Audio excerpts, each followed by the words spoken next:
Anam oğlu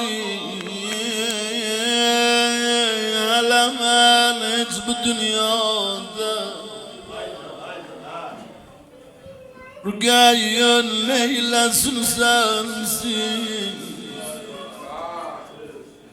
Kurtarsa bağıbanın ömrü Gül kalmaz, çemen kalmaz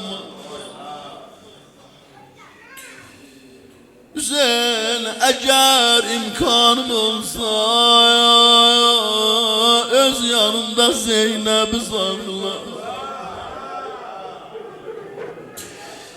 Vətən sen olduğun yerdi Mənə ayrı vətən qalma Eğer imkanım olsa Öz yanımda Zeynep'i sakla Vətən sen olduğun yerdi Mənə ayrı vətən qalma Hüseyin kim fikr ederdi üç beroxla qanlı Zehra'da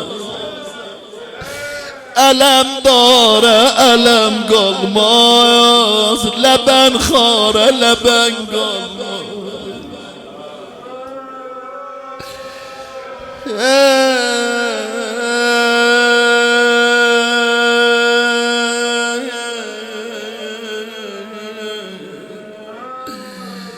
Sen xiyal eyle kefen bu bir kefen dizme tapılmıştı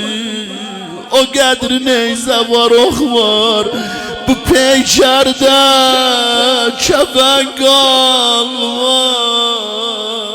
Ay gördüm Sen